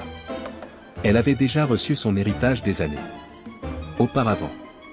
Pourquoi Rodrigo l'avait-il incluse dans le testament? Elle détourna le regard, se sentant indifférente. L'argent était la dernière chose à laquelle elle pensait. Elle avait toujours été indifférente à la richesse, tout comme sa mère. Il est temps de lire le testament de Rodrigo, commença l'avocat. En s'éclaircissant la gorge, il ajouta, bien que nous sachions tous pourquoi nous sommes ici pour découvrir qui héritera de son empire. Un frisson parcourut la colonne vertébrale d'Amelia, l'avocat semblait être comme eux. Raquel et Lucas avaient des sourires désagréables et malveillants sur leurs visages. Amelia ne comprenait pas comment on pouvait être aussi cruel envers son propre père. Elle voulait se lever et gifler ces deux visages insolents, mais Amelia savait comment garder son calme. Elle voulait quitter cet endroit le plus vite possible, rentrer chez elle et se cacher sous sa couverture chaude pendant une semaine. Elle ne répondit pas, mais sa demi-sœur ne put se contenir. « On peut se dépêcher, dit Raquel en se tortillant comme si quelque chose la démangeait. Passons toutes les lettres. Et discours d'adieu, d'accord? L'avocat haussa les épaules. Que voulez-vous que je fasse? Que voulez-vous, Raquel? Dites simplement que j'ai eu cette foutue entreprise, et puis Lucas et moi nous en irons. Lucas lança à sa sœur un regard confus. Il la regardait souvent ainsi, mais aujourd'hui, quelque chose semblait avoir changé, il semblait commencer à comprendre quelque chose. Toi, demanda-t-il nerveusement. Elle le balaya comme s'il était un moustique. Agaçant. Qui d'autre? Nous, Lucas, s'exclama-t-elle, surprise. On n'est pas deux? Ah. Oui, c'est vrai. L'ignorant, elle se tourna vers l'avocat. Lisez simplement qui reçoit quoi. Et oui, est-ce qu'elle, Raquel pointa Amelia du doigt, a vraiment besoin d'être ici? L'avocat sourit froidement. En réalité, on pourrait dire qu'elle est la seule qui ait besoin d'être ici. Pendant quelques secondes, il fouilla dans ses papiers, puis sortit un document. Amelia, le testateur, Rodrigo, vous a laissé l'entreprise. Vous êtes désormais là. Propriétaire légitime et unique. Félicitations. Il regarda Raquel avec dédain. Et vous? Raquel, ainsi que votre frère Lucas, vous recevrez une rente à vie sur les revenus de l'entreprise, qui s'élève à, voyons où c'est, 10% du bénéfice net annuel chacun. Et bien, ce n'est pas si mal. La bouche d'Amelia s'ouvrit de stupeur alors que Raquel se leva brusquement, comme si on l'avait poussée. En une grande enjambée, elle se retrouva aux côtés de l'avocat et arracha le papier de ses mains d'un geste sec et mécanique. Après avoir lu le document, elle le déchira en deux et hurla comme un loup. Non, non. Je sais que c'est des foutaises. Lucas bondit après sa sœur, s'accroupit et tenta de recoller les morceaux du papier déchiré. Raquel était rouge de colère, ses poings serrés. Lucas paraissait tout aussi incrédule. Amelia resta assise, impassible. Ce n'était pas qu'elle était contre, elle ne s'y attendait tout simplement pas. Quoique, en y réfléchissant bien, un tel dénouement était assez prévisible. Elle se souvenait encore une fois à quel point son beau-père défunt était intelligent. L'avocat regarda Raquel avec un mépris non dissimulé. Croyez-vous vraiment que déchirer votre copie du testament le rend invalide? Il tourna son regard vers Amelia et adoucit son ton. Félicitations encore. Je pense qu'il vaut mieux que vous partiez. Maintenant. Nous nous verrons plus tard. Je vous appellerai. Amelia fit exactement cela. Elle se leva rapidement, remercia l'avocat d'un signe de tête et se dépêcha de sortir. Voir Raquel si furieuse était un peu effrayant. Estimant qu'elle aurait pu être sa part, elle partit rapidement. Amelia comprenait qu'on ne la laisserait pas tranquille. Mais que pouvait-elle faire? Laisser ses grands enfants immatures tout gâcher? Non, elle ne pouvait pas laisser l'entreprise de Rodrigo être mal gérée. Comme le stipulait le testament de son beau-père, Amelia devint la nouvelle dirigeante de l'entreprise. Heureusement, elle y travaillait déjà depuis plusieurs années, donc le poste lui venait facilement. Pendant un moment, elle appréhendait de se rendre au bureau. Après tout, le personnel avait été témoin de cette scène désagréable lors des funérailles. Mais lorsqu'elle trouva enfin le courage de s'y rendre, elle fut agréablement surprise. Il s'avéra qu'elle avait une trop basse opinion des gens là-bas, et ils étaient loin d'être des idiots, comme l'avait dit Isidoro. Tout le monde comprenait parfaitement la situation et voyait les choses clairement. Il savait ce que Raquel et Lucas étaient, et il savait aussi à quel point Amelia était intelligente, calme, calculatrice et ambitieuse dans le bon sens du terme. Le plus important, c'est qu'elle pensait toujours à l'entreprise et aux personnes qui y travaillaient, pas seulement à remplir ses propres poches. Ses collègues lui présentèrent leurs condoléances pour ce qu'elle avait traversé lors des funérailles. Comme Amelia, il manquait beaucoup à leur aimable patron. Amelia était heureuse de retourner à son travail bien-aimé, afin de se distraire de la tristesse. Tout allait bien jusqu'à ce qu'un jour, quelque chose se produise qui bouleversa tout. Ce jour-là, Amelia resta tard au bureau, comme à son habitude. La plupart des employés étaient déjà partis, ne laissant que les agents de sécurité et les femmes de ménage. Elle était assise sous la lumière douce d'une lampe, penchée sur une pile de papier, lorsque quelqu'un frappa à la porte. Oui, oui, aplatit-elle sans lever les yeux de son travail. Amelia ne leva les yeux que lorsqu'elle entendit une voix familière. Elle leva la tête et faillit éclater de rire. Devant elle se tenait Lucas, ressemblant à un personnage de roman d'amour à l'eau de rose. Il était vêtu d'un costume formel, parfumé d'une eau de Cologne forte. Ses cheveux épais et foncés étaient si laqués qu'on aurait presque pu y voir son reflet si on essayait suffisamment fort. Il tenait un grand bouquet de roses rouges. Lorsque son rire s'apaisa, Amelia demanda, « Tu as perdu ton charme auprès de tes copines. Maintenant, tu dois recourir à des mesures désespérées ?» Lucas ne partageait pas son amusement. « Amelia, je suis venu te voir, dit-il avec grandeur. » Elle leva les yeux au ciel. « C'est urgent ? J'ai encore beaucoup de travail. » Il s'approcha rapidement et s'assit en face d'elle. « Amelia, tu as toujours suscité en moi des sentiments chaleureux, et je veux te dire que je t'aime depuis le premier instant où nous sommes rencontrés. Mais Raquel m'a toujours mis la pression, et ce n'est que récemment que je me suis enfin libéré de son influence. Amelia, veux-tu m'épouser ? » Il la regardait comme si elle était son dernier espoir. Amelia éclata de rire encore plus fort, ses yeux s'assombrissant de stupéfaction. « Tu es ivre ? Ou quoi ? » demanda-t-elle en essuyant les larmes qui avaient formé à force de rire. « Et n'est-ce pas un peu étrange que tu sois mon demi-frère ?» Il redressa le menton, offensé, sortit son téléphone et commença à lire quelque chose dessus. Amelia ne put s'empêcher de se pencher légèrement pour jeter un coup d'œil sur le smartphone et vit ce qu'elle avait déjà soupçonné. Lucas avait une conversation ouverte avec Raquel. Il était clair qu'elle l'avait convaincu de demander Amelia en mariage pour prendre le contrôle de l'entreprise. Amelia rit encore une fois, retourna à sa place, et demanda, « C'est Raquel qui t'a poussé à faire ça, n'est-ce pas ? Tu crois vraiment que je vais tomber dans le panneau ? » Amelia, je... commença-t-il, continuant à lire les instructions que sa sœur rusée lui avait envoyées.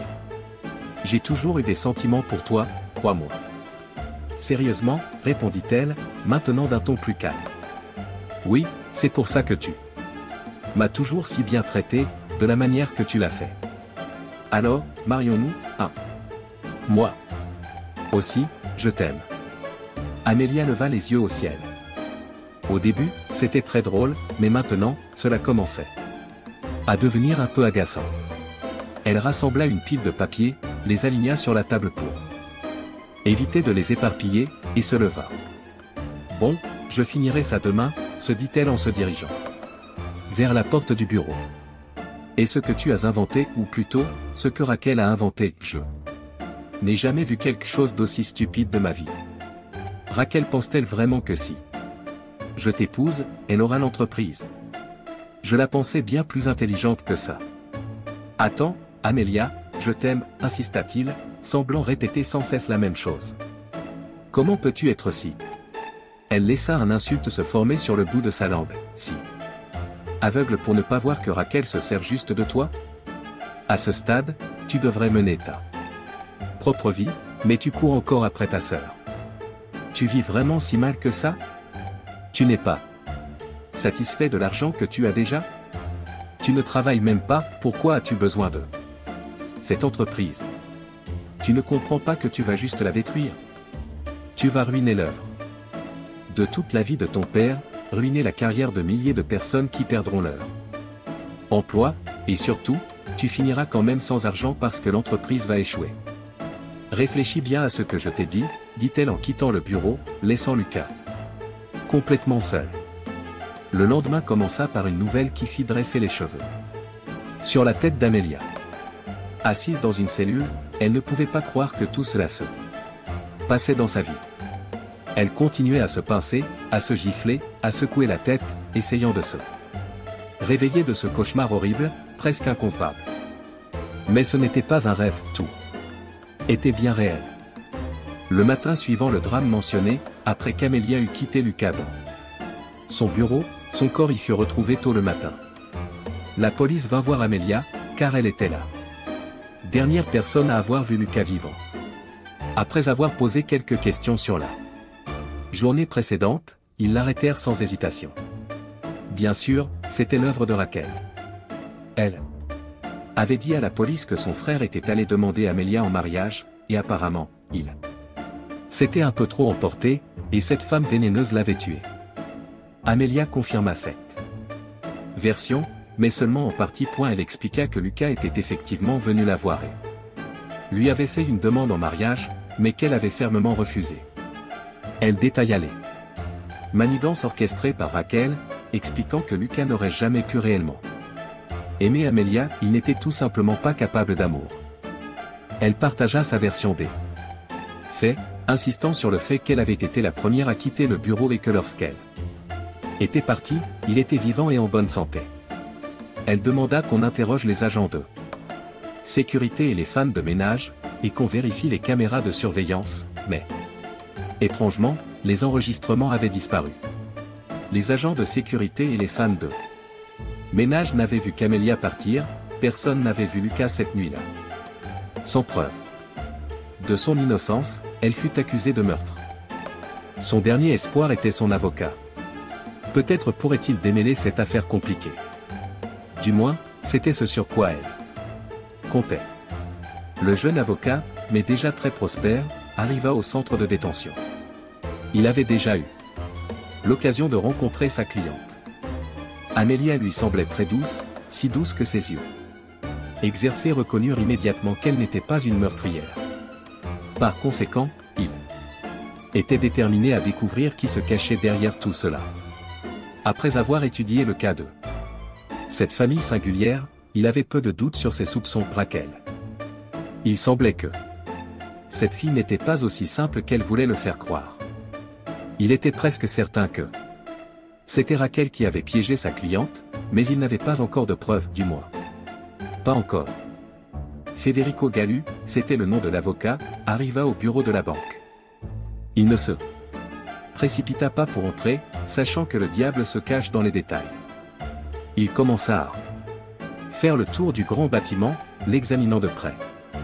Pour tout le monde, il semblait être un simple passant, mais il savait pertinemment qu'il trouverait bientôt quelque chose. Il fit le tour, resta près de l'entrée, écoutant les conversations des employés qui prenaient de courtes pauses.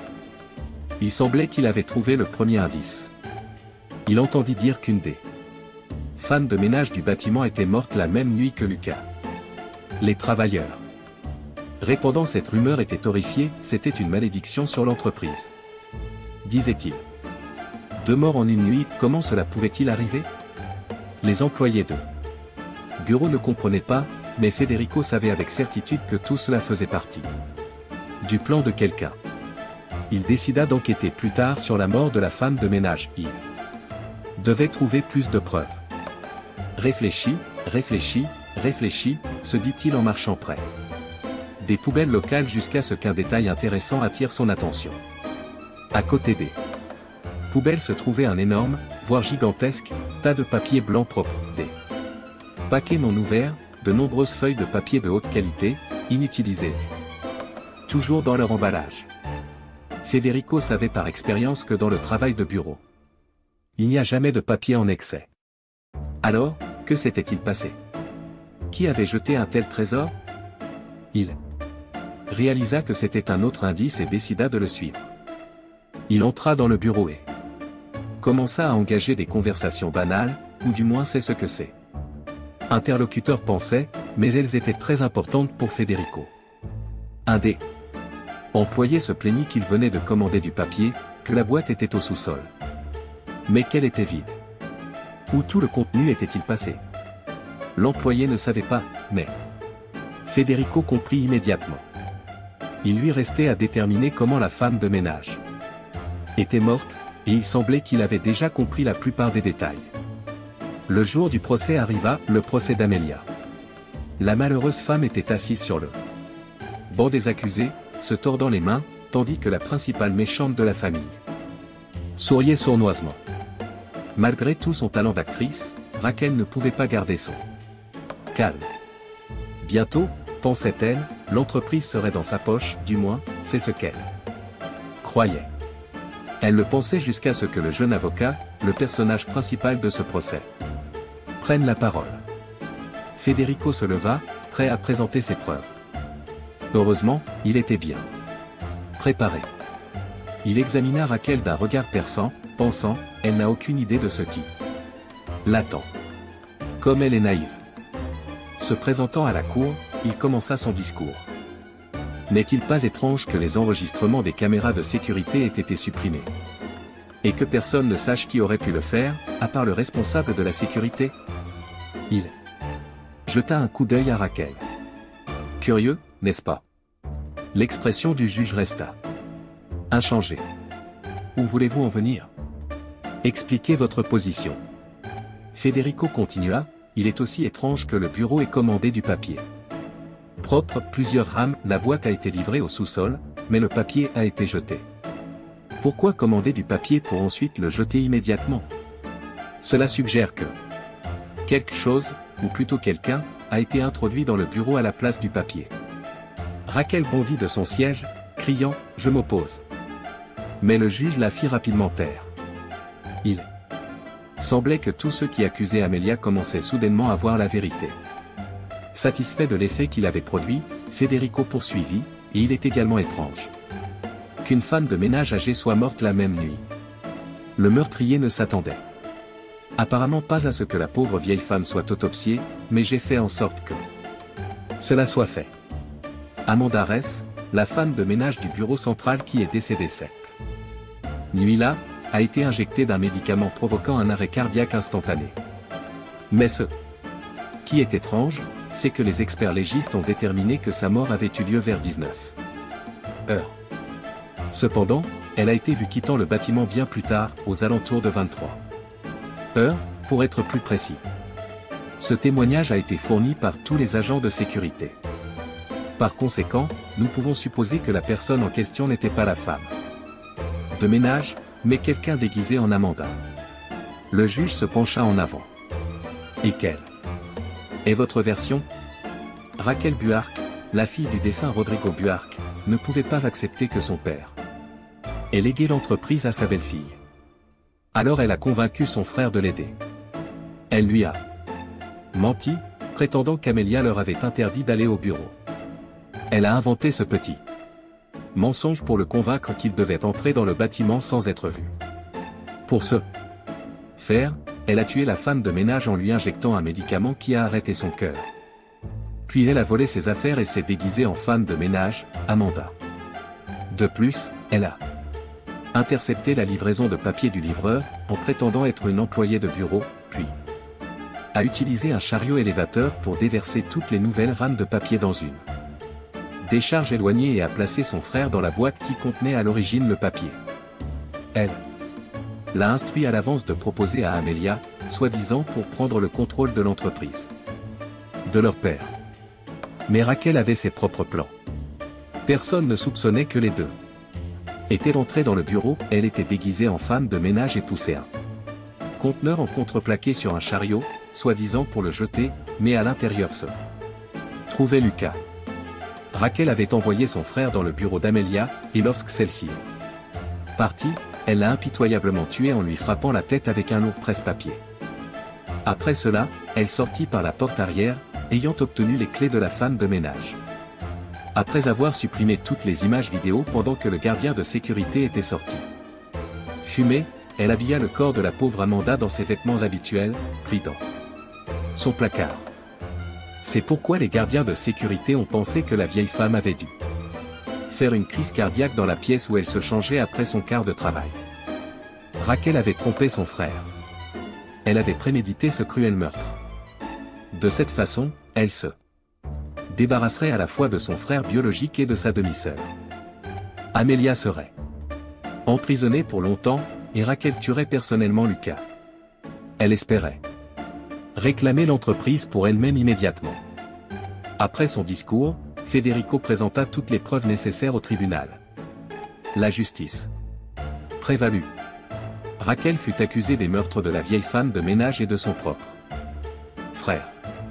Pour le grand soulagement d'Amelia, toutes les accusations portées contre elle furent abandonnées.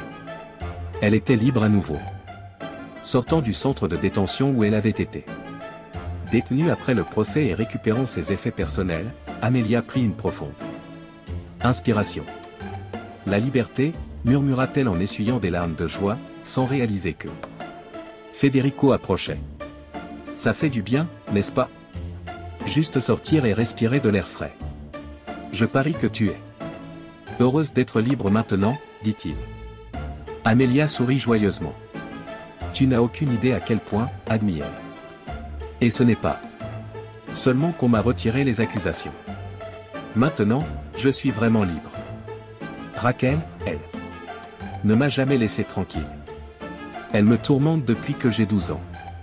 Et Lucas, je suis désolé qu'il soit parti, mais bon sang, enfin, ils ont chacun eu ce qu'ils méritaient. Ce n'est qu'alors qu'elle jeta un regard plus attentif à son avocat, l'homme qui l'avait sauvé et avait fait son travail professionnellement. Elle lui sourit et le remercia sincèrement. Federico semblait encore plus heureux qu'Amelia. Cette affaire l'avait profondément touché. Amelia, voudrais-tu sortir avec moi un jour? Amelia rit joyeusement. J'adorerais. Federico rit avec elle, et ils s'éloignèrent tous deux de ce terrible lieu d'intrigue et de cruauté qui avait hanté la pauvre Amelia toute sa vie. À ce moment-là, elle célébrait simplement la vie et n'avait aucune idée qu'elle marchait aux côtés de son futur mari, qui, dans un an lui donnerait un beau bébé, qu'elle nommerait bien sûr d'après son cher père adoptif.